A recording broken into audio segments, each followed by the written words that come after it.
Biology in human welfare unit में ये पहला chapter human health and disease. इसके इंट्रोडक्शन में दो क्वेश्चन हैं। पहला ये है कि बहुत दिनों से, काफ़ी लंबे समय से ये माना जा रहा है कि हेल्थ क्या है, स्टेट ऑफ बॉडी और साथ में स्टेट ऑफ माइंड है। ये माना जाता है कि बैलेंस होता है। कुछ ह्यूमर, पुराने जो ग्रीक लोग हैं जैसे हिप्पोक्रेट्स और इंडियन आयुर्वेदिक सिस्टम, ये दोनों लोग इस बात को मानते हैं कि ऐसे लोग जिनमें ब्लैक बाइल ज़्यादा होगा उनकी पर्सनालिटी हार्ट होगी, और उन्हीं लोगों को क्या होगा, फीवर होगा। ये प्योर रिफ्लेक्टिव थॉट है। फिर आ गए विलियम हार्वे। उन्होंने डिस्कवरी किया किसका, ब्लड का, और डिमॉन्स्ट्रेट किया कि बॉडी टेम्परेचर कैसा है नॉर्मल उन लोगों में जिनमें क्या कह रहे थे। तो इन्होंने गुड ह्यूमर हाइपोथेसिस, क्वेश्चन ये इंपॉर्टेंट है, ये टिक कर लीजिए। गुड ह्यूमर हाइपोथेसिस को डिसप्रूव, अगर क्वेश्चन पूछेगा डिसप्रूव, तो आंसर किसका देंगे, विलियम हार्वे। जनरल कहानी है कि हम लोगों का mind neural system, endocrine system और इम्यून सिस्टम से प्रभावित होता है, और इम्यून सिस्टम हेल्थ को प्रभावित करती है। हम लोगों की हेल्थ बेसिकली तीन बातों से इफेक्टेड है। एक है जेनेटिक डिसऑर्डर, दूसरा है इन्फेक्शन, और तीसरा है लाइफ स्टाइल। यहाँ कोई सवाल नहीं खास है। हेल्थ क्या है तो यहाँ से टिक करेंगे। हेल्थ एक स्टेट है, फिजिकल, मेंटल और सोशल वेलबींग। जब हम हेल्दी कहते हैं तो उससे फ़ायदा क्या होगा, एक तो प्रोडक्टिविटी बढ़ जाएगी, इकोनॉमिक प्रॉस्पेरिटी बढ़ जाएगी। कहाँ से मिलेगी अच्छी हेल्थ, तो बैलेंस डाइट से मिलेगी, हाइजीन से मिलेगी, एक्सरसाइज से मिलेगी। इससे गुड हेल्थ मेंटेन होगी। योगा का इस्तेमाल बहुत दिनों से कर रहे हैं। अगर अवेयरनेस है बीमारी के लिए, कुछ वैक्सीनेशन भी कर रहे हैं, ठीक है, प्रॉपर डिस्पोजल वेस्ट कर रहे हैं, वेक्टर का कंट्रोल कर रहे हैं, तो उससे अच्छी हेल्थ क्या हो सकती है, अचीव। लेकिन कोई सवाल अभी तक एग्जाम में आया नहीं है। ऐसे ही जब कभी फंक्शन किसी एक या एक से ज़्यादा आर्गन या सिस्टम एडवर्सली इफेक्ट हो जाएगा तो बहुत सारे साइन और क्या आएंगे, तो हम कहेंगे अब हेल्दी नहीं है, मतलब है क्या, डिजीज। यहाँ से टिक करेंगे। डिजीज दो कैटेगरी की होगी, एक इन्फेक्शियस और दूसरा ऐसी कोई भी डिजीज जो आसानी से ट्रांसमिट हो एक पर्सन से दूसरे पर्सन में, उसको क्या कहेंगे, इन्फेक्शियस। इन्फेक्शियस डिजीज बहुत कॉमन है और हम लोग अक्सर सफ़र हो चुके हैं इन सब से। जैसे एड्स इन्फेक्शियस भी है और कैसी है, फैटल है।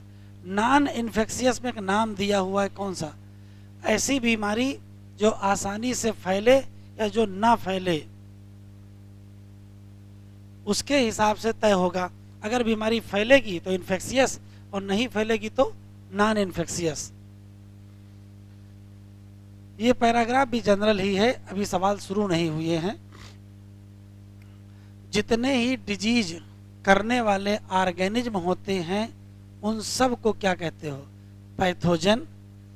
पैथोजन हम लोगों को नुकसान करते हैं, या तो अंदर रह के या तो बाहर रह के।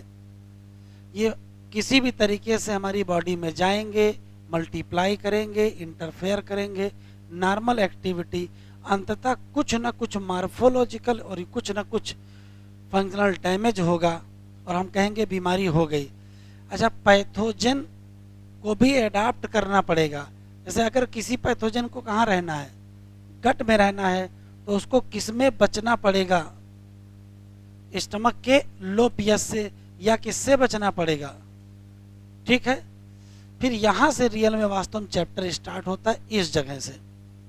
एनसीईआरटी में हेडिंग नहीं दी है, जैसे लिखा तो ये है कॉमन डिजीज इन ह्यूमन, बस कॉमन डिजीज में ही सब पढ़ाते जा रहे हैं, कोई कैटेगरी नहीं बांटी है, जबकि हकीकत में है कि यहाँ से बैक्टीरियल डिजीज स्टार्ट है। तो पहले एक टाइफाइड पढ़ाएंगे, फिर निमोनिया पढ़ाएंगे, फिर देखो वायरल डिजीज आ गई है कॉमन कोल्ड, फिर प्रोटोजोन डिजीज आ गई, मलेरिया आ गई, ठीक है, फिर प्रोटोजोन डिजीज में ही अमीबियासिस है, उसके बाद फिर देखो हेलमिंथ्री डिजीज शुरू हो गई। तो क्या किया है इन्होंने, पैराग्राफ बना दिया है, लेकिन फिट नहीं किया कि लाओ हेडिंग वाइज दे दें, तो आप अलग अलग समझेंगे। पहली बीमारी, पहली बीमारी टाइफाइड, पहला क्वेश्चन ये टिक करेंगे, साल्मोनेला टाइफाई, ये क्या है, बैक्टीरियम है, यही क्या करता है, टाइफाइड। ये पैथोजन कहाँ रहता है, स्मॉल इंटेस्टाइन में, कैसे आता है, फूड और वाटर जो क्या होते हैं, कंटामिनेट होते हैं, फिर ये अदर आर्गन में जाएगा किसके थ्रू, ब्लड के थ्रू। अगर हम सिम्पटम की बात करें तो सिम्पटम में सस्टेन का मतलब होता है लगातार, हाई फीवर 39 to 40 डिग्री, साथ में वीकनेस, साथ में स्टमक पेन, कॉन्स्टिपेशन, हेडेक और लॉस ऑफ एपेटाइट, ये कॉमन सिम्टम है। अगर बीमारी गंभीर हो गई तो इंटेस्टाइनल परफोरेशन भी हो सकता है और अंततः डेथ भी हो सकती है सीवियर केस में। टाइफाइड फीवर को कंफर्म कैसे किया जाएगा, तो आंसर देंगे विडाल टेस्ट से। कौन सा टेस्ट, विडाल टेस्ट होगा। फिर एक क्लासिक केस है, एक फीमेल, इनका नाम मैरी मेलन, निक नेम इनका रख दिया गया टाइफाइड मैरी। ये क्या थी, तो कुक बाई प्रोफेशन थी, लेकिन ये वास्तव में क्या थी, तो ये इंपॉर्टेंट है। टाइफाइड कैरियर, कैरियर वो होता है जिसके अंदर पैथोजन तो होता है लेकिन वो बीमार नहीं होता है, तो टाइफाइड कैरियर थी। और ये क्या फैलाती रही, टाइफाइड उस फूड के द्वारा जो ये प्रिपेयर कर रही थी। दूसरा बैक्टीरिया है स्ट्रेप्टोकाकस निमोनी या हीमोफिलस इन्फ्लुएंजी। ये क्या करेगा, तो कहोगे ये निमोनिया करेगा। जो किसको इन्फेक्ट करेंगे ये बहुत इंपॉर्टेंट है, तो याद रखेंगे एल्वियोलाई को। एल्वियोलाई को कौन इन्फेक्ट नहीं करता है और कौन इन्फेक्ट करता है, ये सवाल है। तो ये इन्फेक्ट करेंगे और ये इन्फेक्ट नहीं करेंगे। उसका रिजल्ट देखो क्या होगा कि जो एल्वियोलाई है उसमें भर जाएगा क्या, फ्लूइड, और फिर प्रॉब्लम आ जाएगी किसमें, रेस्पिरेशन। सिम्पटम देखो, तो सिम्पटम की बात करें, पहला सिम्पटम है फीवर, फिर आएगा चिल, फिर आएगा कफ और फिर हेडेक। अगर सीवियर केस हुआ तो फिर लिप्स और फिंगर नेल क्या होंगे, ये ग्रे से ब्लिविश हो जाएंगे। इन्फेक्शन हेल्दी व्यक्ति को कैसे मिलेगा, तो कहोगे इनहेल करेंगे क्या, ड्रॉपलेट या क्या, एरोसॉल। कैसे, या फिर शेयरिंग ग्लास या इन्फेक्टेड यूटेंसिल। याद रखेंगे डिसेंट्री हो, प्लेग हो, डिप्थीरिया हो, ये कुछ और क्या है, तो बैक्टीरियल डिजीज में कितने नाम मिल गए, तो ये 3 तो यहां दिए ही हैं और 2 और पढ़े हो, कौन से, टाइफाइड और निमोनिया, 5 नाम। अब आ जाओ वायरल। वायरस का नाम राइनो वायरस, ये one of the most infectious human element है। क्या करता है, कॉमन कोल्ड, तो ये बहुत इंपॉर्टेंट है। मोस्ट इन्फेक्शियस ह्यूमन एलिमेंट अगर पूछेगा तो कॉमन कोल्ड। किसको इन्फेक्ट करेगा, नोज को और किसको, पैसेज को, लेकिन किसको नहीं करेगा, लंग्स का या एल्वेलाई को। कॉमन करेक्टर क्या है, तो पहले क्या हो, नेजल कंजेशन, फिर क्या होगा, फिर सोर थ्रोट, हार्सनेस, कफ और साथ में टायर्डनेस। ये लगभग कितने दिनों तक बना रहेगा, तो कहोगे 3 से 7 दिनों तक। ड्रॉपलेट रिजल्ट कहां से है, या तो कफ से आ जाए या तो स्नीज से आ जाए, किसके, तो या तो सीधे आप क्या कर जाओगे, इनहेल कर जाओगे, या फिर ट्रांसमिट हो जाएगा किसके द्वारा, कंटामिनेटेड ऑब्जेक्ट, जैसे कि चाहे पेन हो, चाहे बुक हो, चाहे या कुछ भी लिख सकते हैं। ये सब कॉमन तरीके हैं इन्फेक्शन के। तो जो इन्फेक्टेड व्यक्ति है उसके डायरेक्ट कांटेक्ट में ना आए, या फिर उसके द्वारा इस्तेमाल किया हुआ कोई यूटेंसिल। हाँ, मलेरिया इंपॉर्टेंट है, उम्मीद है मलेरिया से कुछ ना कुछ सवाल आएगा।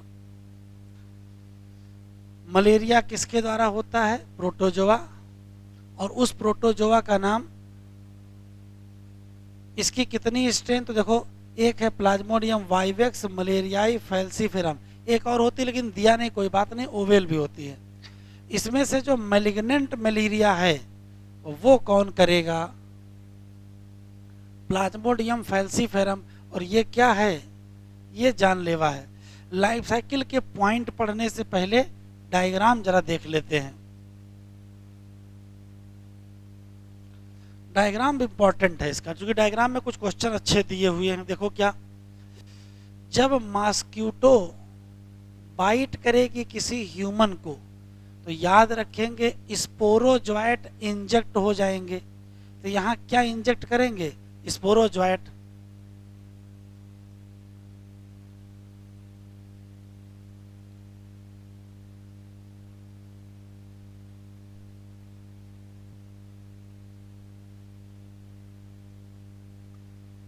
हाँ, क्या इंजेक्ट करेंगे, स्पोरोजोएट। फिर देखो स्पोरोजोएट जाएंगे कहाँ, तो देखो लिखा है पैरासाइट या स्पोरोजोएट कहाँ पहुंच जाएंगे, लिवर में, और किसके थ्रू जाएंगे, तो कहोगे ब्लड के थ्रू जाएंगे। फिर देखो क्या होगा, पैरासाइट रिप्रोड्यूस करेगा कैसे, तो एनसीईआरटी में लिखा है एसेक्सुअली, कहाँ, लिवर, और जब वो सेल ब्रस्ट करेंगे तो कहाँ रिलीज हो जाएगा, फिर से पैरासाइट रिप्रोड्यूस करेगा एसेक्सुअली, कहाँ, फिर जब ब्रस्ट करेगा आरबीसी तो साइकिल चलेगी किसकी, फीवर की और बाकी सिम्पटम की, और हमेशा पैरासाइट इन्फेक्ट करते रहेंगे क्या, इसी बीच में गैमेटोसाइट स्टेज बन जाएगी किसमें, आरबीसी, ये मेल और फीमेल गैमेटोसाइट होंगे। फिर इन्फेक्टेड ब्लड को, ध्यान सुनेंगे, इन्फेक्टेड ब्लड जब सक करेंगे तो ये गैमेटोसाइट पहुंच जाएंगे कहाँ, फीमेल मॉस्क्यूटो विद द क्या, ब्लड मील। अब फिर देखो क्या होगा, वहां जाकर के गैमीट बनेगा, फर्टिलाइजेशन होगा, जाइगोट बनेगा, और अंततः मॉस्क्यूटो की सेलेवरी ग्लैंड में क्या स्टोर हो जाएंगे। क्वेश्चन पूछेगा मैच्योर इन्फेक्टिव स्टेज का नाम बताओ, स्पोरोजोइट गट में बनेंगे लेकिन माइग्रेट करके कहाँ चले जाएंगे, फिर बाइट से साइकिल रिपीट होगी। तो एसेक्सुअल मल्टीप्लिकेशन कहाँ और सेक्सुअल मल्टीप्लिकेशन कहाँ, तो एसेक्सुअल है ह्यूमन में और सेक्सुअल कहाँ है, मॉस्क्यूटो में। अब देखते हैं, प्लाज्मोडियम इंटर करेगा किसमें, ह्यूमन बॉडी में, एज ए स्पोरोजोइट, जो कि क्या है, इन्फेक्शियस फॉर्म, किसके थ्रू आएगा, बाइट ऑफ, ये जल्दी ना करिएगा, यहाँ ये सब आपको याद रहता है, फीमेल एनाफ्रीज मॉस्क्यूटो, ये भूल जाते हो। इन्फेक्टेड होना चाहिए ना कि हेल्दी। अगर एक बार आया था फ्रेशली माउल्टेड फीमेल, अगर नई नई फीमेल मॉस्क्यूटो बना है तो उसमें होंगे ही नहीं, ये कैसी होनी चाहिए, इन्फेक्टेड, ठीक। पैरासाइट पहले मल्टीप्लाई करेगा कहाँ, लिवर, फिर कहाँ करेगा, आरबीसी, फिर रप्चर कर देगा आरबीसी को। जब आरबीसी का रप्चर होगा तो क्या निकलेगा, टॉक्सिक सब्सटेंस, नाम क्या, इमोजॉइन, वही क्या कराएगा, चिल, उसके बाद हाई फीवर, जो रिकर करेगा, रिपीट करेगा, या तो तीसरे दिन या तो चौथे दिन। जब फीमेल एनाफिलीज मॉस्क्यूटो किसको काटेगा, इन्फेक्टेड पर्सन, तो पैरासाइट कहाँ पहुंच जाएगा और फिर वहाँ फर्दर डेवलपमेंट होगा।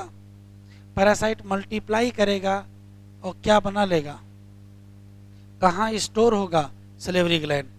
जब मॉस्किटो बाइट करेगा ह्यूमन को, फिर से स्पोरोजाइट इंट्रोड्यूस करेगा कहाँ, उसकी बॉडी में, और बाकी मेंशन जो ऊपर बताए वो शुरू हो जाएंगे। मलेरियल पैरासाइट रिक्वायर 2 होस्ट, कितने, एक ह्यूमन और दूसरा मॉस्किटो, जिसमें फीमेल एनाफिलीज को हम कहते क्या हैं, वेक्टर होस्ट, क्या ट्रांसमिटिंग होस्ट भी या ट्रांसमिटिंग एजेंट।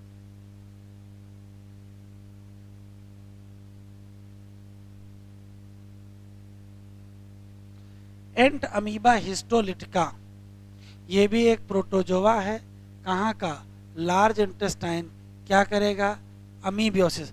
याद रखिएगा एक अभी स्मॉल इंटेस्टाइन का मिला था टाइफाइड, ये कहाँ का है, लार्ज।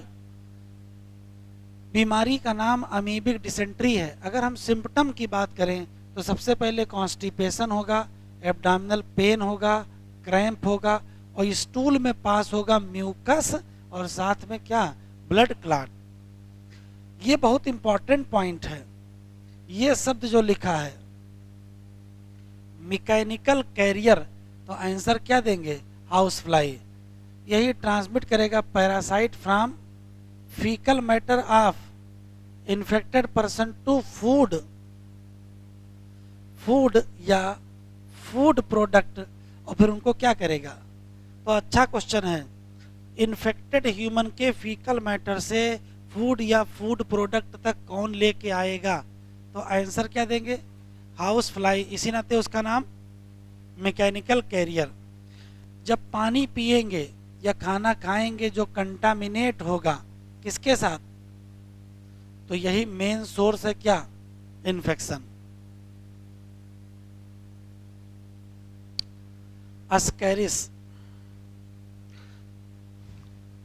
ये क्या है, तो कहोगे राउंड वर्म। वुचरेरिया क्या है, तो कहोगे फाइलेरियल। 2 क्वेश्चन तो यही हो गए। ये दोनों क्या हैं, हेलमिंथ हैं, लेकिन बीमारी करते हैं किसमें, मैन। एस्केरिस कहाँ का पैरासाइट है, इंटेस्टाइन। तो जरा बताओ अभी तक कितने इंटेस्टाइन के पैरासाइट पढ़े हो, एक कौन सा था, एक टाइफाइड, दूसरा टाइफाइड था, फिर एंट अमीबा मिला था, अभी क्या मिला है, अभी मिला है एस्केरिस।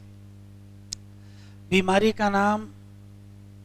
सिम्पटम की अगर हम बात करें तो देखो, एक सिम्पटम है इंटरनल ब्लीडिंग, एक है मस्कुलर पेन, फीवर, एनीमिया, और ब्लॉकेज किसका, इंटेस्टाइनल पैसेज का।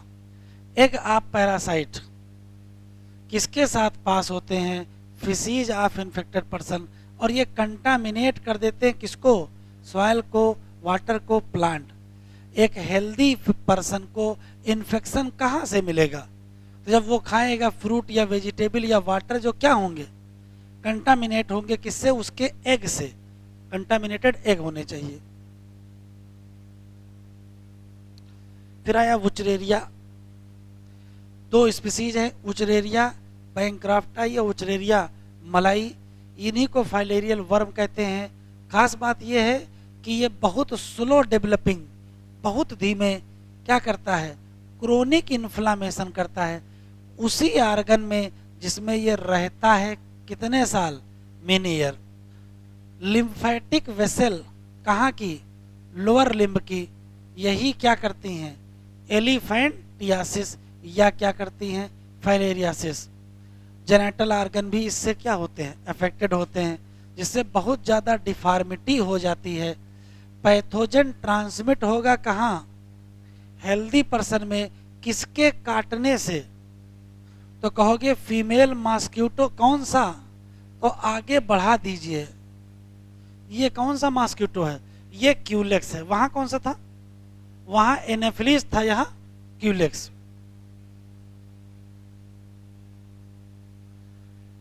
बहुत सारी फंजाई हैं, एक जेनरस कौन सा, माइक्रोस्पोरियम, एक कौन सा, ट्राइकोफाइटान, एक कौन सा, ये सब के सब क्या करते हैं, और यह भी एक प्रकार की मोस्ट कॉमन इन्फेक्शियस डिजीज है।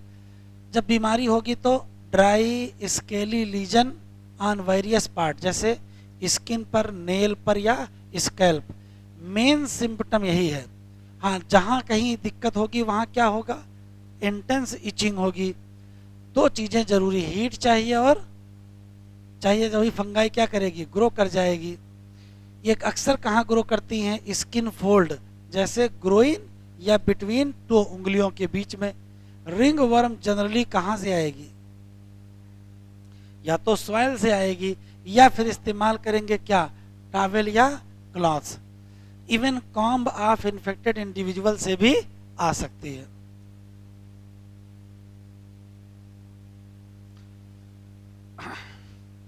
अगर पर्सनल और पब्लिक हाइजीन की हम बात करें, ये इंपॉर्टेंट है क्या रोकने के लिए। पर्सनल में देखो, पर्सनल में आता है body clean, cleaning, clean drinking water, food, vegetable, fruit. लेकिन पब्लिक में क्या आता है, तो प्रॉपर डिस्पोजल ऑफ वेस्ट है, स्क्रीटा है, क्लीनिंग है, वाटर रिजर्वायर है, हॉस्पिटल है, स्कूल। पब्लिक का अलग मसला है, प्राइवेट का अलग है। ध्यान से सुनेंगे। कह रहा ये जो मेजरमेंट है, मतलब हाइजीन वाले, ये कब जरूरी हो जाते हैं, तो अगर कोई इन्फेक्शियस एजेंट ट्रांसमिट हो, किससे, जैसे दो बीमारियां, और कौन सा, और कौन सा, ऐसे केस में इन तीनों में हाइजीन का बड़ा इंपॉर्टेंट रोल है। कौन सी बीमारियां हाइजीन से रोकी जा सकती हैं, तो तीन। हाँ, अगर कोई एयरबॉर्न डिजीज है, जैसे, तो एबव मेजर का मतलब हाइजीन तो चाहिए ही, लेकिन हाइजीन के साथ क्या किया जाए, हाइजीन के साथ जो इन्फेक्टेड पर्सन है उससे कांटेक्ट को क्या किया जाए, एवॉइड किया जाए। लेकिन अगर वेक्टर बॉर्न डिजीज जैसे मलेरिया और फाइलेरिया, ये किससे फैलती है, वेक्टर से फैलेगी, तो फिर हमको कंट्रोल करना पड़ेगा वेक्टर को। और कैसे, जैसे एक तो पानी ना ठहरने दें, स्टैग्नेशन ना होने दें। दूसरा, साफ सफाई रखें किसका, कूलर का। मॉस्किटो नेट यूज करें। फिश कौन सी, ये इंपॉर्टेंट है, टिक कर लीजिए, एग्जाम में आ सकता है। गैम्बूसिया फिश जो फीड कर देती है किसको, इसको पॉन्ड में छोड़ दीजिए। इंसेक्टिसाइड का स्प्रे करिए, ठीक है, ये सब करेंगे तो मॉस्किटो की पॉपुलेशन कम होगी। एक और देखो, वेक्टर बॉर्न डिजीज, इससे फैलती कौन सी, दो बीमारियां याद रखोगे, डेंगू और चिकनगुनिया। तो डेंगू और चिकनगुनिया किससे फैलेगी, तो आंसर क्या देंगे, एडीज से। कर आज के समय में क्या हुआ है कि बहुत सारे वैक्सीन आ गई हैं, तो ध्यान सुनिएगा, ये क्वेश्चन ये टिक कर लीजिए, बहुत इंपॉर्टेंट है। क्वेश्चन पूछेगा, इम्यूनाइजेशन और वैक्सीनेशन के बाद कौन सी बीमारी का कंप्लीट इरेडिकेशन हो पाया है, तो आंसर देंगे क्या, स्मॉल पॉक्स। बड़ा अच्छा सवाल है। इम्यूनाइजेशन या वैक्सीनेशन के द्वारा कौन सी बीमारी पूरी तरीके से गायब हो गई है, तो आंसर क्या देंगे, स्मॉल पॉक्स। बहुत सारी इन्फेक्शियस डिजीज जैसे पोलियो, डिप्थीरिया, निमोनिया, टेटनस, ये सब कंट्रोल हो गई, किसके द्वारा, तो ये भी क्वेश्चन पूछेगा। वैक्सीन की मदद से कौन कौन सी बीमारियां कंट्रोल में आ गई हैं, तो कंट्रोल में कौन कौन आ गई, तो चार नाम लिखे हैं। फिर आई बायोटेक्नोलॉजी, और तभी क्या हुई, बहुत ज़्यादा वैक्सीन अवेलेबल हो गई हैं। साथ में एंटीबायोटिक ड्रग भी तो आई है, जिससे क्या इलाज हुआ है, इन्फेक्शियस डिजीज का। जितना ऊपर पढ़े हैं उससे एक सवाल आएगा, मिनिमम एक क्वेश्चन आना ही आना है, क्योंकि दूसरा सवाल किससे आता है, इम्यूनिटी से आएगा। एवरी डे क्या हो रहा है, हम लोग एक्सपोज करते हैं large number of infectious agent. कभी बीमारी होती और कभी बीमारी नहीं होती है। ऐसा क्यों, तो हमारी बॉडी के पास एक योग्यता है, body able to defend itself from most of foreign agent, overall ability of host to fight क्या, डिजीज काजिंग ऑर्गेनिज्म, जो इम्यून सिस्टम करता है, इसी का नाम इम्यूनिटी है। दो प्रकार की, इनेट और एक्वायर्ड। अगर हम इनेट इम्यूनिटी की बात करें तो ये कैसी होती है? नॉन स्पेसिफिक होती है। इसका मतलब कब से होगी? सिंस बर्थ होती है। ये क्या करती है? ये बैरियर की मदद से काम करती है। ये फॉरेन ऑर्गेनिज्म की एंट्री को रोकती है, जैसे फिजिकल बैरियर। एग्जाम्पल बहुत इंपॉर्टेंट, टिक कर लीजिए। स्किन क्या है? मेन फिजिकल बैरियर है, जो क्या करेगा? एंट्री को प्रिवेंट करेगा। दूसरा है म्यूकस कोटिंग, कहाँ की? चाहे रेस्पिरेटरी हो, गैस्ट्रोइंटेस्टाइनल हो, और चाहे यूरोजेनाइटल हो, ये भी हेल्प करता है ट्रैपिंग द माइक्रोब, जो इंटर करने का प्रयास करते किसमें? बॉडी।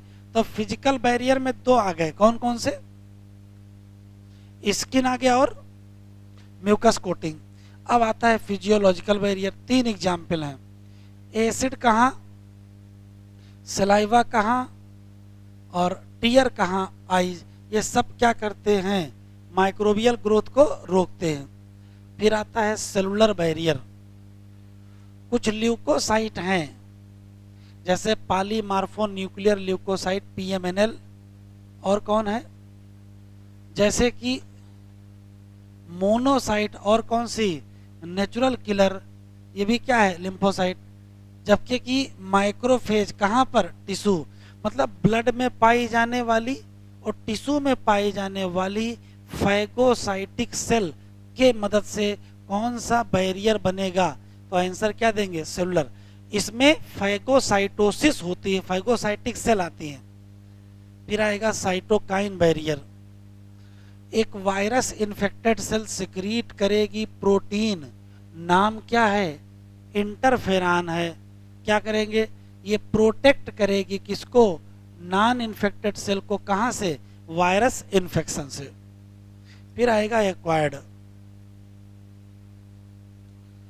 कह रहा एक्वायर्ड इम्यूनिटी की अगर हम बात करें तो खास बात इसकी ये है, पैथोजन स्पेसिफिक का मतलब ये होता है कि यदि आप कोई चीज सीखते हैं, एक्वायर्ड का मतलब डेवलप करते हैं, तो आप सबके खिलाफ नहीं सीख सकते हैं।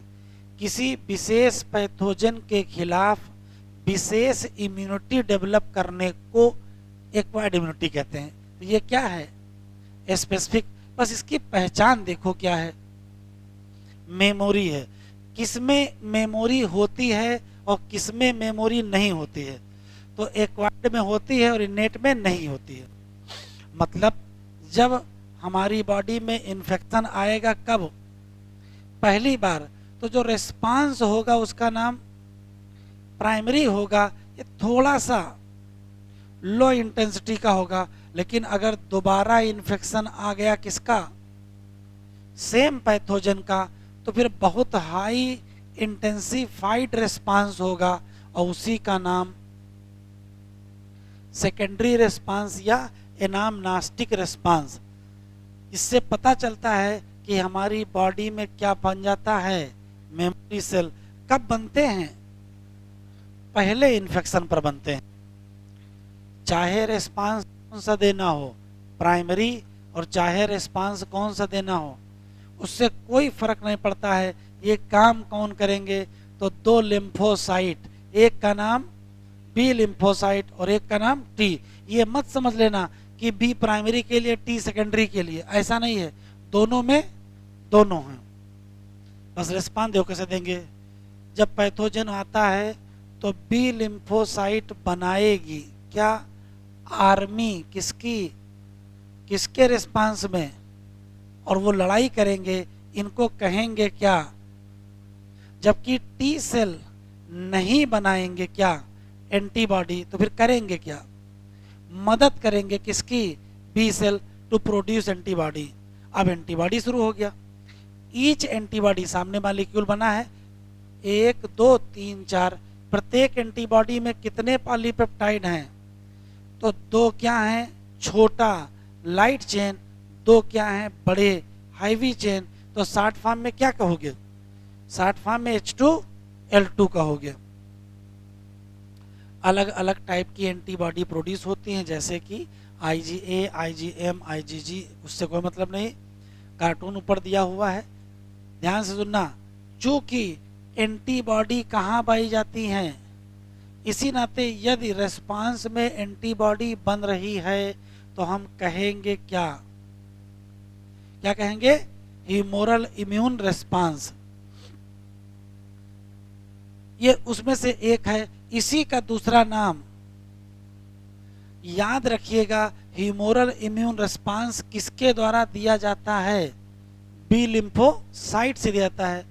लेकिन दूसरा जो रेस्पॉन्स है वो सेलुलर इम्यून या सेल मीडिएटेड इम्यून रेस्पॉन्स है। और ये कौन देता है? ये टी लिम्फोसाइट। तो बी कौन सा देगा? ह्यूमोरल। और टी कौन सा देगा? सेलुलर। जो टी लिम्फोसाइट मीडिएटेड होती है। हम लोग आर्गन का ट्रांसप्लांटेशन कराते हैं, कभी कभार ट्रांसप्लांटेशन सक्सेस होता है और कभी फेल हो जाता है। क्यों? तो देखो क्या होता है। ये लाइन बहुत काम की, 2 बार आ चुकी है। हमारी बॉडी में ये योग्यता है कि हम क्या कर सकते हैं? सेल्फ और नॉन सेल्फ को डिटेक्ट कर सकते हैं। ये काम कौन कराता है? और यही जिम्मेदार है, नीट में आया हुआ सवाल है, यही जिम्मेदार है किसके लिए? ग्राफ्ट। तो ग्राफ्ट के रिजेक्शन के लिए कौन जिम्मेदार है? तो आंसर क्या देंगे? Cell mediated. तो कॉन्सेप्ट इधर देख लीजिए। मान लेते हैं कि ये हम लोगों की बॉडी है। अगर कोई एंटीजन आए और हमारी बॉडी स्वयं एंटीबॉडी बनाए तो ये है एक्टिव। एंटीजन आए लेकिन इतना टाइम ना हो कि एंटीबॉडी बना पाए, उससे पहले जान ही चली जाए, तो क्या करो? तो फिर बाहर से बनी बनाई एंटीबॉडी दे दो। कहोगे क्या? एक लाइन का कॉन्सेप्ट है केवल। जब इन्फेक्शन या एंटीजन आने के बाद एंटीबॉडी बॉडी स्वयं बनाती है तो एक्टिव, और अगर बनी बनाई एंटीबॉडी दे दी जाए तो पैसिव। देखो, when host expose to antigen, चाहे किस फॉर्म में, लिविंग, चाहे किस फॉर्म में, डेड, चाहे किस फॉर्म में, तो तुरंत एंटीबॉडी बनेगी। अगर एंटीबॉडी बनी तो क्या कहोगे? एक्टिव इम्यूनिटी में थोड़ा सा स्लो होगी। भाई एंटीबॉडी बनने में टाइम तो लगेगा ही, थोड़ा स्लो होगा, कुछ समय भी लगेगा। क्या? फुल इफेक्ट आने में। इंजेक्शन अगर डेलिबरेटरी ड्यूरिंग इम्यूनाइजेशन या infectious agent during natural infection, ये दोनों क्या करते हैं? Active immunity. सुन लीजिए हिंदी में लिखा क्या है। जब हम वैक्सीन लगाते हैं तो उसमें हम पैथोजन ही देते हैं। तो पैथोजन दे करके कौन सी इम्यूनिटी शुरू कराते हो? एक्टिव। या अगर कोई नेचुरल इन्फेक्शन होता है, नेचुरल इन्फेक्शन रोजमर्रा होता रहता है, तो नेचुरल इन्फेक्शन से भी कौन सी इम्यूनिटी शुरू होती है? एक्टिव। अब देखो, जब बनी बनाई एंटीबॉडी सीधे दे दी जाए तो क्या कहोगे? पैसिव। कब दोगे? तो वो लिखा है मदर का मिल्क क्यों जरूरी है? क्योंकि मदर का मिल्क येलोइश फ्लूइड होता है, जिसका नाम, इसमें क्या पाई जाती हैं? एंटीबॉडी। कौन सी? ये बच्चे को बचाती है। ये एसर्सन रीजन में पिछली बार आ चुका है। पिछली बार ये एसर्सन रीजन में सवाल आया 2023 में कि बच्चों के लिए शुरुआती मिल्क क्यों जरूरी है या जरूरी है। तो रीजन आपको बताना है कि क्या करता है? इम्यूनिटी डेवलप करवाता है।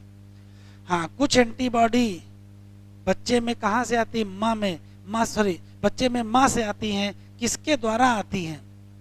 तो आंसर क्या देंगे? प्लेसेंटा से। ये सब किसके एग्जाम्पल हैं? तो देखो, मदर मिल्क से एंटीबॉडी आए तो भी पैसिव, और प्लेसेंटा से आए तो भी क्या? पैसिव। बच्चे में कौन सी इम्यूनिटी डेवलप होगी? पैसिव।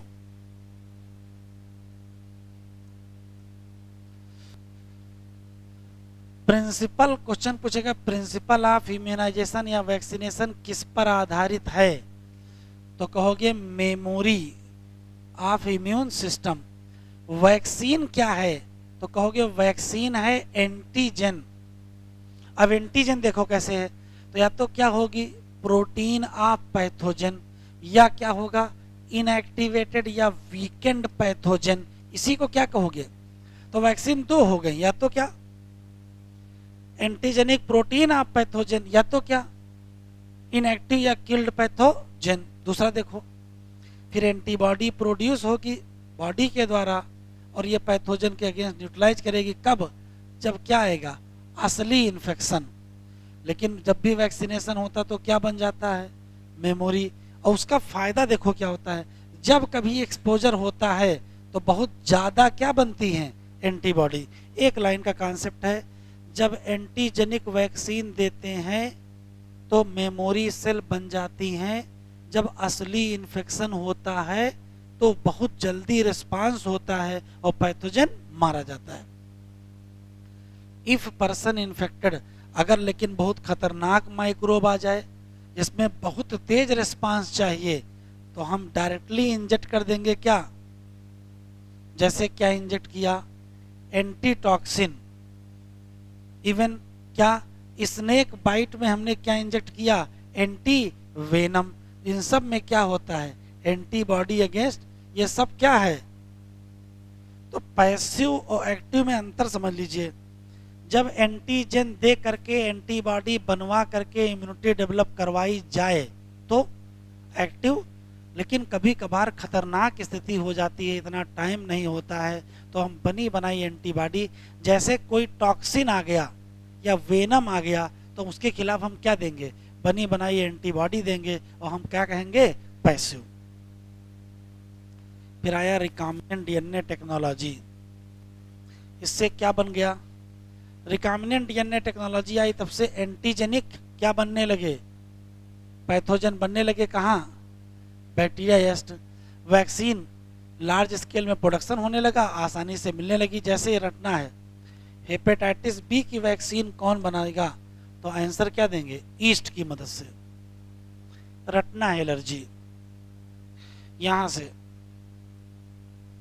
एग्जागरेटेड रिस्पांस हो किसका किसके अगेंस्ट, तो हम क्या कहेंगे एलर्जी।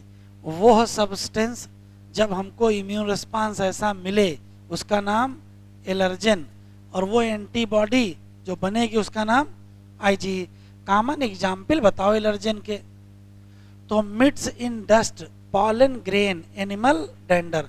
सिम्पटम बताओ, तो सिम्पटम में देखो स्नीजिंग होगा, वाटरी आई होगा, रनिंग नोज होगा, डिफिकल्टी इन ब्रीदिंग होगी। एलर्जी क्यों होती है, तो एक केमिकल निकलता है जिसका नाम हिस्टामिन और दूसरा सीरोटोनिन। कहाँ से निकलता है मास्ट सेल, सब क्वेश्चन ही क्वेश्चन है।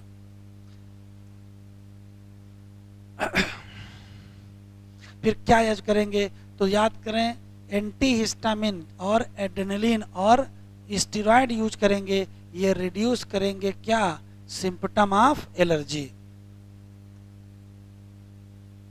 बाकी और कोई क्वेश्चन नहीं है। Auto immunity,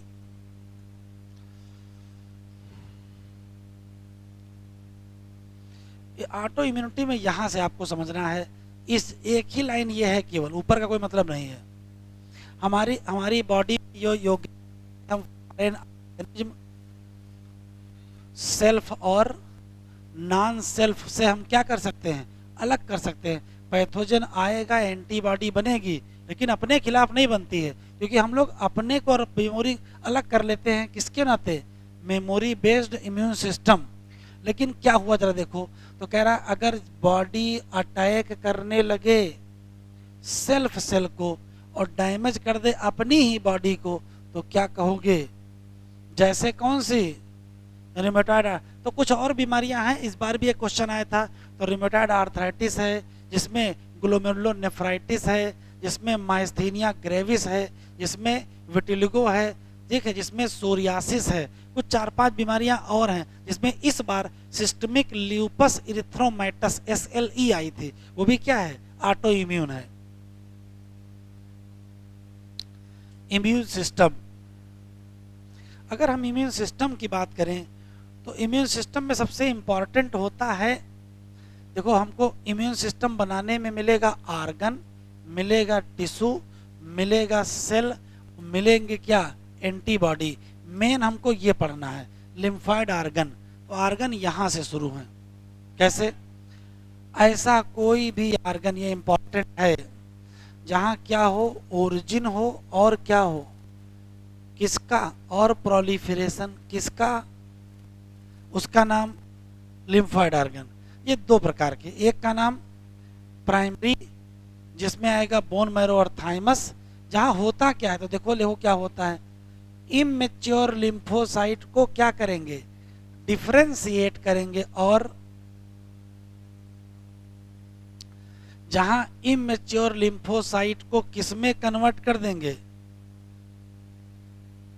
antigen sensitive. बड़ा अच्छा सवाल एग्जाम में आएगा, प्राइमरी लिम्फाइड आर्गन में होता क्या है, तो कहोगे इमेच्योर लिम्फोसाइट को एंटीजन सेंसिटिव लिम्फोसाइट में कन्वर्ट कर देते हैं। फिर जब मैचुरेशन हो जाएगा तो कहां भेज देंगे, सेकेंडरी लिम्फाइड आर्गन। अब सेकेंडरी देखते हैं, सेकेंडरी लिम्फाइड आर्गन में आएगा स्प्लीन, आएगा लिम्फ नोड, याद रखेंगे, टॉन्सिल, पेयर पैचेज और किसके, स्मॉल इंटेस्टाइन के, साथ में अपेंडिक्स भी मिलेगा। फिर देखो सेकेंडरी लिम्फाइड आर्गन करेगा क्या, तो ये वो जगह है जहां इंट्रैक्शन होगा किसका, लिम्फोसाइट का, किससे, एंटीजन से। फिर ये प्रोलिफरेट करेंगे और क्या बन जाएंगे, तो क्वेश्चन जानते हो कैसे पूछेगा, वो जगह बताओ, वो जगह बताओ जहां इफेक्टर सेल बनती हैं, वो जगह बताओ जहां इफेक्टर सेल बनती हैं, तो तुरंत आंसर दोगे क्या, सेकेंडरी लिम्फाइड आर्गन। ये इंपॉर्टेंट है। अब सबके बारे में दो दो तीन तीन क्वेश्चन दिए हैं। पहला सवाल है बोन मैरो क्या है, ये मेन लिम्फाइड आर्गन है जहां क्या होता है, ऑल ब्लड सेल, इवन क्या, लिम्फोसाइट बनती है। थाइमस क्या है, लोब्ड आर्गन है, कहाँ है, नियर द हार्ट, कहाँ है, beneath the breast bone. Thymus बड़ी, ये लाइन आ चुकी है नीट में, थाइमस बड़ी होती है कब, at a time of birth, लेकिन ये धीरे धीरे रिड्यूस होती है साइज विद एज, और कब, जब प्यूबर्टी आती है तो काफी क्या हो जाती है, स्मॉल साइज। ये लाइन नीट में आ चुकी है, ये लाइन भी आ चुकी है पिछली बार। बोन मैरो और थाइमस दोनों क्या देते हैं, ये लाइन नीट में आ चुकी है, माइक्रो इन्वायरमेंट देते हैं, किसके लिए, maturation of T lymphocyte. Spleen क्या है, तो कहोगे बीन शेप आर्गन है, मेनली क्या होता है, तो कहोगे यहाँ दो चीजें मिलेंगी, लिम्फोसाइट और फाइगोसाइट। बहुत इंपॉर्टेंट सवाल है। स्प्लीन क्या काम करता है, तो स्प्लीन काम करता है as a filter organ, act as filter organ, किसके लिए, क्योंकि ये ट्रैप करता है क्या, blood borne micro organism. Spleen also has क्या, लार्ज रिजर्वायर, किसका, इरिथ्रोसाइट का। लिम्फ नोड क्या है, स्मॉल सॉलिड स्ट्रक्चर, कहाँ लोकेटेड हैं, डिफरेंट पॉइंट। लिम्फ नोड का काम देखो क्या है, तो कहोगे ये भी ट्रैप करेंगे माइक्रो ऑर्गेनिज्म, जो कहाँ मिलेंगे, थोड़ा आसान सवाल है, ब्लड में पाए जाने वाले माइक्रो ऑर्गेनिज्म को कौन ट्रैप करेगा, स्प्लीन, और लिम्फ में पाए जाने वालों को कौन ट्रैप करेगा, lymph node.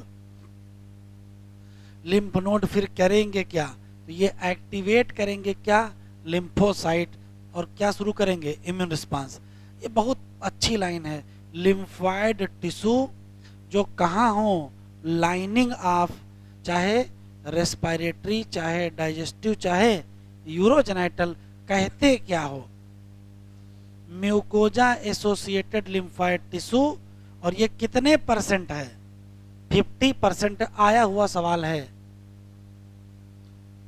Important heading ads है, फिर कैंसर है, फिर कुछ उसमें वो दिया है कहानी, तो ड्रग एब्यूज। ड्रग एब्यूज में जितना दिया उतना पढ़ना नहीं, बहुत लिमिटेड पढ़ना, बाकी सब छोड़ देना है। पहले तो full form, acquired immunodeficiency syndrome. इसका मतलब क्या है, डिफिशियंसी किसकी हो जाती है, इम्यून सिस्टम, कब, एक्वायर ड्यूरिंग लाइफ टाइम, क्या नहीं होती है, कंजेनाइटल। सिंड्रोम क्यों कहते हैं, तो सिंड्रोम का मतलब है ग्रुप ऑफ सिम्टम। सबसे पहली बार कब रिपोर्ट हुआ, 1981। फिर उसके अगले सालों में इसने बहुत लोगों को मार डाला। कौन करता है, वायरस। नाम क्या, HIV।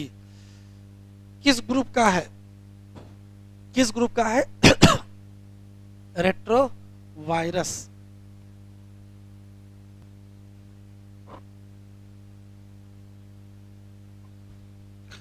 हाँ रेट्रो वायरस में इन्वेलप होगा और साथ में क्या पाया जाएगा, बहुत इंपॉर्टेंट, यहां से क्वेश्चन ही क्वेश्चन है, एग्जाम में कुछ ना कुछ आएगा। क्वेश्चन पूछेगा ट्रांसमिशन कैसे होगा, तो यहां तो ए लिखा है, सेक्सुअल कांटेक्ट विद, यहां फिर बी लिखा है, कैसे, transfusion of contaminated blood and, फिर सी लिखा है sharing infected needle in case of intravenous drug abuser, और फिर डी लिखा है इन्फेक्टेड मदर से कहा चाइल्ड थ्रो। क्या 4 तरीके लिखे, 5वां तरीका नहीं है, केवल 4 तरीके हैं, ठीक है। क्वेश्चन फिर ये आएगा, कौन से ऐसे लोग हैं जो सबसे ज्यादा हाई रिस्क में हैं कि उनको क्या हो जाए, इन्फेक्शन। तो देखो कौन कौन लोग हैं, तो पहला व्यक्ति ये है, individual who have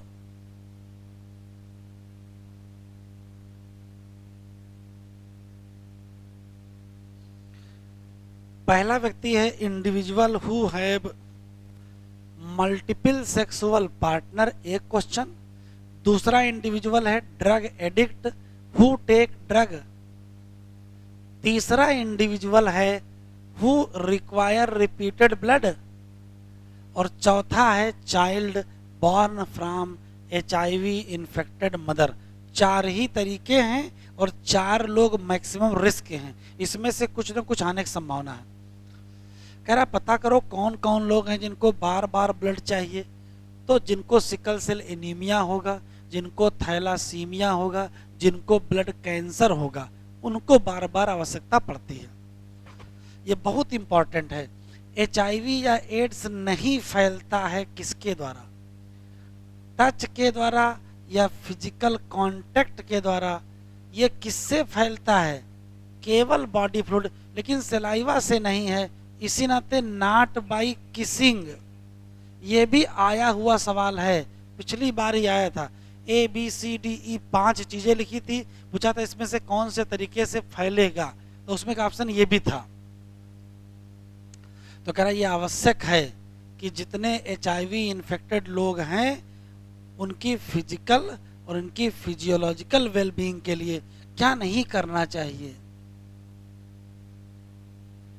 not isolate from family and society. कुछ बीमारियां ऐसी हैं जिसमें आइसोलेशन जरूरी है, जैसे किसी को चिकन पॉक्स हो जाए तो आइसोलेशन जरूरी है, क्योंकि उसमें इन्फेक्शन फैलने का डर रहता है। कह रहा है टाइम लैग भी होता है, किसके बीच, इन्फेक्शन के बीच और अपीयरेंस ऑफ सिम्टम। कितना टाइम होता है, तो औसत 5 से 10 साल।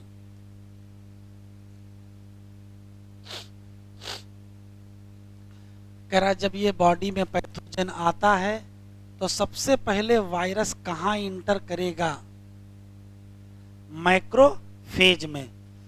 जब वायरस का RNA जीनोम रेप्लिकेट करेगा और क्या बना लेगा, DNA विद हेल्प ऑफ, ये इसका अपना एंजाइम होता है, एंजाइम ये लेके आता है, एंजाइम हमारा यूज नहीं करता है, ठीक। वायरल DNA इनकॉर्पोरेट होगा किसमें, होस्ट के सेल में, और फिर होस्ट की सेल को दिशा देगा कि बनाओ क्या, वायरस पार्टिकल। माइक्रोफेज हमेशा बनाते रहेंगे, इतना कहना मान लेंगे, इसी नाते इनको क्या कहा जाएगा। तो आया हुआ सवाल है HIV फैक्ट्री किसको कह सकते हैं, माइक्रोफेज। धीरे धीरे HIV कहाँ इंटर करेगा, हेल्पर टी लिम्फोसाइट या TH, और इनसे भी क्या बनवाएगा, प्रोजनी ऑफ वायरस बनवाएगा। जब धीरे धीरे क्या होगा, घटने लगेगा क्या, number of helper T cell, कहाँ, infected person during this period, person में छोटे मोटे फीवर, डायरिया और वेट लॉस। जब बहुत ज़्यादा घट जाएगा क्या, number of helper T lymphocyte, तब पर्सन में आने लगेंगे क्या, कुछ बीमारियां, जैसे माइकोबैक्टीरिया का इन्फेक्शन, वायरस का, फंजाई का या टॉक्सोप्लाज्मा। क्योंकि पर्सन कैसा हो गया है, कैसा हो गया है, इम्यून डिफिशिएंट हो गया है, और अभी अपने आप को बचा नहीं पा रहा है किससे, इन्फेक्शन। डायग्नोस्टिक टेस्ट कौन सा यूज करेंगे, तो कहोगे एंजाइम लिंक्ड इम्यूनोसार्बेंट, ऐसे ये यूज करोगे। डायग्नोसिस के लिए कौन सी ड्रग यूज होती है, एंटी, लेकिन ये पूरी तरीके से इफेक्टिव नहीं है, पार्शियली इफेक्टिव है। ये डेथ को नहीं रोक सकते, बस थोड़ा सा टाइम क्या कर सकते हैं, बढ़ा सकते हैं। जब बीमारी ठीक नहीं हो सकती है तो बीमारी का प्रिवेंशन इंपॉर्टेंट है। तो प्रिवेंशन देखो कैसे है, तो यहां से प्रिवेंशन है, सबसे पहले मेकिंग ब्लड सेफ फ्रॉम, दूसरा ओनली यूज या syringe in hospital, free distribution of condom, control क्या, ड्रग एब्यूज, एडवोकेट क्या, सेफ सेक्स, ठीक है। और अगर कोई शक है तो डॉक्टर के यहाँ जाएं। बाकी जनरल कहानी। डिजीज में आखिरी हेडिंग कैंसर। कैंसर क्या है, तो कहोगे मोस्ट ड्रीडेड डिजीज, बड़ी भयावह बीमारी है, लाखों लोगों की इसने क्या की है, जान ली है, लाखों लोगों की इसने जान ले ली है। इसी नाते आजकल ये बड़ा इंटेंस एरिया है बायोलॉजी का, कि पता करो कि आखिर क्या कारण है, बीमारी कैसे हो रही है। यहां से शुरू करिए, सेल की ग्रोथ और सेल का हाईली क्या है, कंट्रोल्ड या क्या कहोगे। लेकिन जब कैंसर सेल की बात आती है तो ये रेगुलेशन क्या हो जाता है, ब्रेक हो जाता है। क्यों, जो ये टिक कर लो आया हुआ सवाल है। नॉर्मल सेल क्या शो करती हैं, और ये वो मैकेनिज्म है जिसमें सेल का कंट्रोल, सेल की जो डिवीजन है वो अनकंट्रोल्ड नहीं होने पाता है। लेकिन कैंसर सेल के साथ एक समस्या है, ये लॉस कर देती है किसका, किसका लॉस कर देती है, कांटेक्ट इनहिबिशन का, और तभी बनता है क्या, मास ऑफ सेल, क्या कहोगे, ट्यूमर। ट्यूमर दो कैटेगरी के, पहला है बेनाइन ट्यूमर। बेनाइन ट्यूमर की खास बात देखो क्या है, ये हमेशा वहीं बना रहता है जहां बना था, नहीं फैलता है अदर पार्ट, इसी नाते ये हल्का डैमेज करता है। लेकिन जो मैलिग्नेंट ट्यूमर है वो मास ऑफ प्रोलिफरेटिंग सेल है, जिसको कहते क्या हो, नियोप्लास्टिक सेल या ट्यूमर सेल। सेल बहुत तेजी से ग्रो करेंगी, इन्वेड करेंगी, डैमेज करेंगी किसको, normal tissue. These cell actively divide करेंगी, बहुत तेजी से ग्रो करेंगी, और स्टारवेशन कर देंगी किसको, नॉर्मल सेल का, किसके द्वारा, कंपटीट करेंगी वाइटल न्यूट्रिएंट। ये बहुत लाइन इंपॉर्टेंट है। सेल स्लफ करेंगी कहाँ से, ट्यूमर से, और पहुंच जाएंगी कहाँ, दूसरी जगह पर, किसके थ्रू, जहां ये बना लेंगी क्या, नया ट्यूमर। ये कैंसर के फैलने की मैकेनिज्म है, और इसको कहते क्या है, मेटास्टेसिस।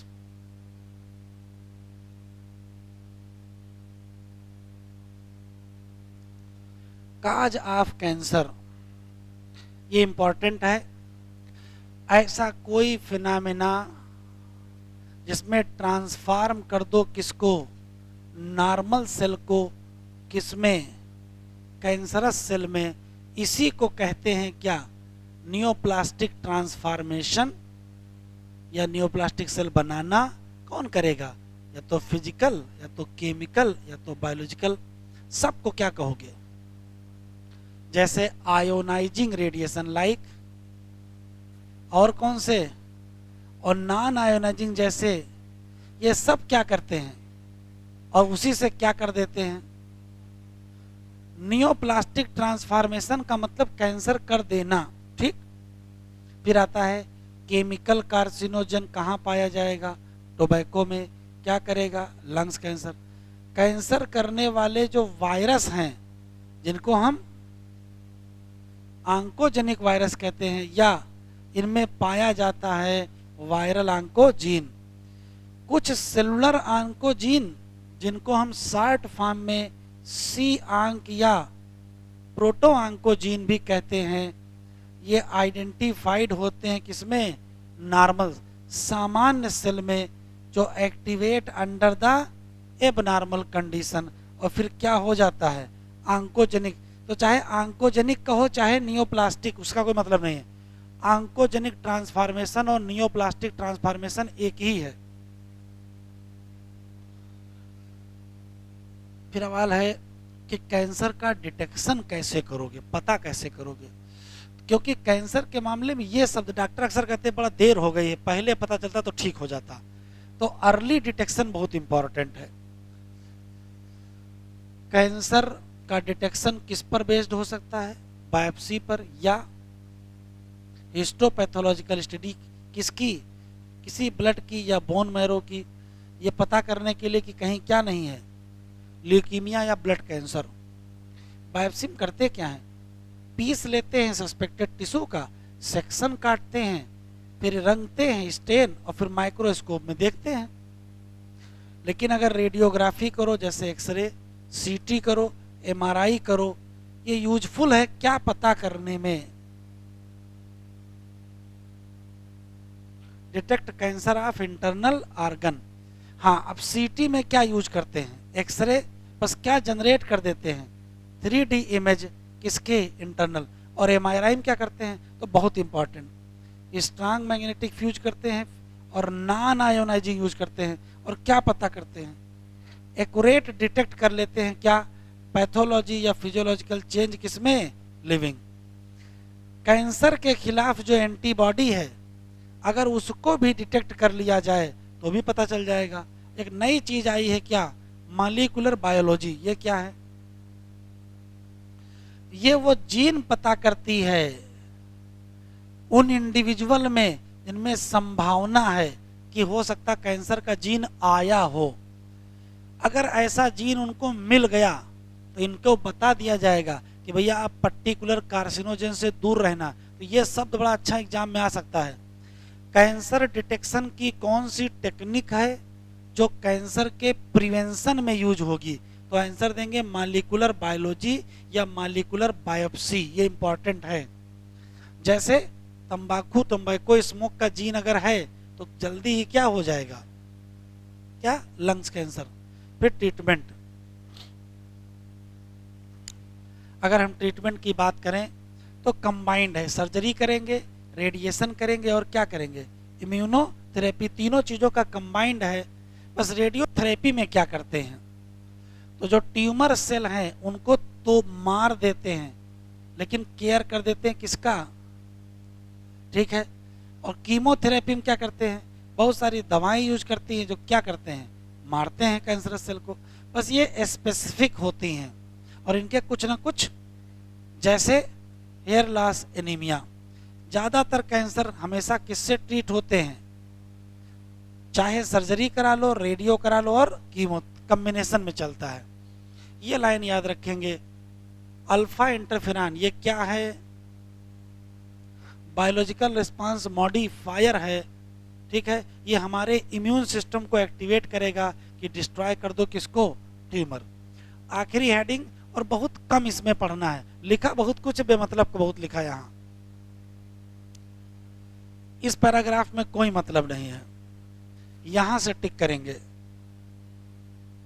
एक पॉइंट ये भी है, ऐसी कौन सी दवाएं हैं जो एब्यूज होती हैं? तो आंसर क्या दोगे? ओपिवाइड, कैनाबिनॉइड और कोका एल्कलॉइड, एक क्वेश्चन।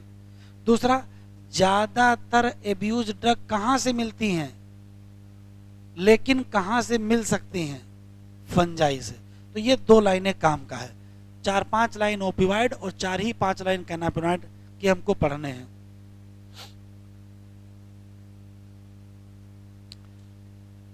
इसमें खास बात यह है कि जितना एनसीईआरटी में लिखा है वो उसी से आपका काम चलेगा, एक्स्ट्रा पढ़ना ही नहीं है। पहला सवाल, इसी ने हर साल एक सवाल उनको पूछना है, तो एक एक शब्द पूछ चुके हैं, कुछ बच्चा नहीं जो ना पूछे हों। ओपिवाइड क्या है, तो कहोगे ये ऐसे ड्रग हैं जो बाइंड करते हैं ओपिवाइड रिसेप्टर से, और पाए कहाँ जाते हैं, सेंट्रल न्यूरल सिस्टम, और कहाँ, गैस्ट्रोइंटेस्टाइनल ट्रैक्ट। हीरोइन क्या है, तो कहोगे इसको हम स्मैक कहते हैं। केमिकल वाइज क्या है, डाई एसिटाइल मार्फिन, जो कि वाइट है, ओडरलेस है, बिटर है। ये मिलता कहाँ से है, तो कहोगे एसिटाइलेशन ऑफ मार्फिन से मिलता है। जो कि एक्सट्रैक्ट कहाँ से होता है, लैटेक्स ऑफ पॉपी प्लांट या पैपावर सोमनीफेरम। कैसे लिया जाता है, तो आंसर देंगे स्नॉर्टिंग, या कैसे।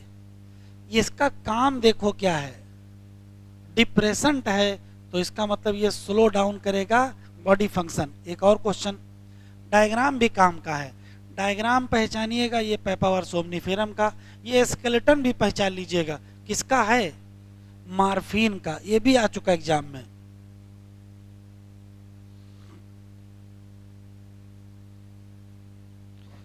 कैनाबिनॉइड क्या है, तो कहोगे ग्रुप ऑफ केमिकल जो कहाँ बाइंड करेंगे, जो कहाँ प्रेजेंट हैं। वो कहाँ प्रेजेंट थे, सीएनएस, ये कहाँ है, ब्रेन। कैनाबिनॉइड कहाँ से मिलेगा, इन्फ्लोरेसेंस, किसके प्लांट, कौन सा, कैनाबिस सटाइवा। क्या यूज करेंगे, फ्लावर टॉप, लीफ और रेजिन, इन वेरियस कॉम्बिनेशन। और क्या बनाएंगे, मारिजुआना, हशीश, चरस और गांजा। कैसे टेकन है, तो या तो इनहेल करेंगे या तो ओरल इंजेक्शन करेंगे। इफेक्ट क्या है, आगे बढ़ा दीजिए, स्टिमुलेंट है। हमारे पास 3 ड्रग हैं यहाँ, ओपिवाइड, कैनाबिनॉइड और कोका एल्कलॉइड। ओपिवाइड डिप्रेसेंट ग्रुप की दवा है, जबकि ये स्टिमुलेंट ग्रुप की दवा है। डायग्राम भी पहचानेंगे, ये क्या है, कैनाबिनॉइड, और ये क्या है, लीफ ऑफ कैनाबिस सटाइवा। फिर तीसरा है एल्कलॉइड, कोका एल्कलॉइड या कोकीन कहाँ से मिलेगा, कोका या एरिथ्रोजाइलम कोका कहाँ का है। ये क्या कर देता है, इंटरफेयर करता है क्या, ट्रांसपोर्ट, किसका, न्यूरोट्रांसमीटर, कौन सा, डोपामिन। कोकेन कॉमनली कोक या क्रैक कहते हैं। लेंगे कैसे, इसका क्या एक्शन है, स्टिमुलेटिंग। अभी मैंने बताया ना कि 2 स्टिमुलेटिंग हैं, और इस किस पर है, सेंट्रल नर्वस सिस्टम। तो क्या महसूस होगा, यूफोरिया। यूफोरिया का मतलब होता है डर ना लगना, डर नहीं लगेगा। और क्या लगेगा, एनर्जी। एक्सेस डोज किसकी मिल जाए, कोकीन की, तो क्या हो जाएगा, हाइलुसिनेशन। कुछ और पौधे हैं जो हाइलुसिनेशन करेंगे, उनको क्या कहोगे, हाइलुसिनोजेनिक प्रॉपर्टी, जैसे एट्रोपा बेलाडोना। और कौन, आज किसका दुरुपयोग किया जा रहा है, कौन कर रहा है, स्पोर्ट पर्सन। ये क्या है, गलती से कोका एल्कोलॉइड ना बता देना इसका नाम, कि कोकेन का उसका पौधा नहीं है ये इरिथ्रोजाइलम कोका नहीं है, दिमाग में रहे कि यहाँ 3 है तो 3 डायग्राम बने हैं, ऐसा नहीं है। ये क्या है? ये धतूरा की ब्रांच है। एक क्वेश्चन बहुत इंपॉर्टेंट यहां दिया है, 4 दवाओं के नाम लिखे हैं। एक लिखा है बार्बिट्रेट, एक लिखा है एम्फीटामाइन, एक लिखा है बेंजोडाइएजापाइन। कह रहा कुछ मिलती, ये बार्बिट्रेट यहीं मिलता है, धतूरा में ही पाया जाता है। कह रहा इनका इस्तेमाल कहाँ होता है? तो कहोगे दवा की तरीके से। कहाँ?